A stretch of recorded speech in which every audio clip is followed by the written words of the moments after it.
Hey guys, Alex Khan here, big time fan of the Viper TV show from the 90s. So, this week is pretty special because exactly 22 years ago, Viper went into TV syndication. This was the week of September 23, 1996. So, since NBC decided to cancel Viper, Paramount was free to put the show into syndication, which meant multiple channels were able to show Viper. And I think this in turn led to Viper reaching a bigger audience and a bigger fandom. And speaking of fandoms, I've asked some of my newly found friends who also watch Viper what their greatest piece of collector memorabilia merchandise is. So I reached out to NBCViper, one of my new Viper friends, and he decided to share some pictures and some video with me showing what his favorite item that he owns is. So what we're looking at here is a resin casting of the Viper Defender Morphed. And if you guys know anything about Matchbox, you would know that Matchbox did plan to release a Defender form diecast in 1/64 scale. But due to reasons, we'll just call it reasons, it never got past the pre-production stage. Like, it got as far as the resin stage.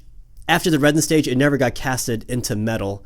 So what happened was there's all these really cool pictures of people who have supposedly seen these resin castings that Matchbox was going to use, but nobody knows what happens to those resin castings exactly.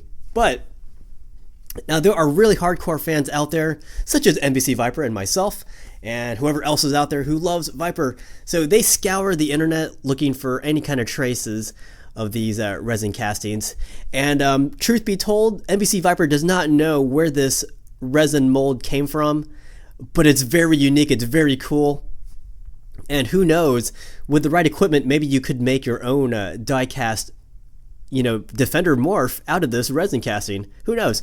But the fact is, it's a really cool find that he found this. Because back in the day when Matchbox was making, die-cast, little model toy cars, they would start off with the resin casting and then from there cast it into metal. So what we're looking at is this very it's very unique and rare fan merchandise, if you can call it that. It's definitely a collectible, and you can't really find this thing anywhere. And I'm surprised NBCViper was able to get his hands on this resin mold. So again, he's not sure who made this, but the fact is it's a really cool item. So he was thinking of ways that he could, possibly, take it a step further and see where he can go with this resin casting, but he's not quite sure. But the fact is he has this, so he has the power to develop this little model even further. Who knows? Now, there are other ways that people have tried to, push for a 1/64 scale Defender Morph toy.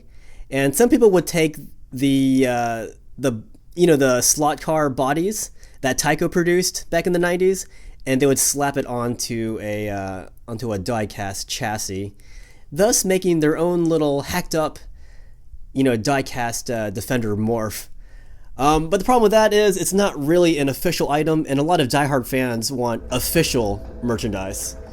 So people are still pushing for Matchbox to make a die-cast Defender Morph. And unfortunately, it hasn't really gone too far because that show's, over 22 years old, and we still have not seen a die-cast 1/64 scale toy car for this.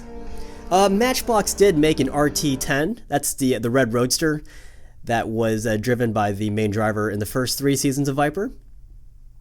But that's the only car that they ever released for die-cast. They actually tried to release the Defender, as I said, but that never got past pre-production. And they also tried to release the 91 Dodge Stealth, which also didn't get past pre-production. Supposedly, Dodge or Chrysler, they weren't very happy with the way that the Dodge Stealth looked. Apparently, it looked too fat, or I'm not sure what the reason was, but it never got past pre-production.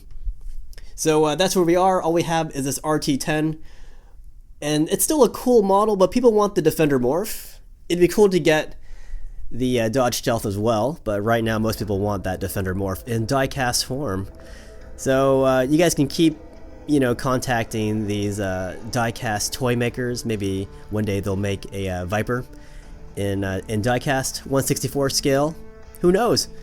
As for now, I just wanted to show you guys this really cool fan item. I want to thank NBCViper from YouTube for sharing this really cool item with me. And by sharing it with me, he shares it with the rest of the world, or anybody else who happens to come across my YouTube channels, you know, that are focused on Viper TV show fan vlogs.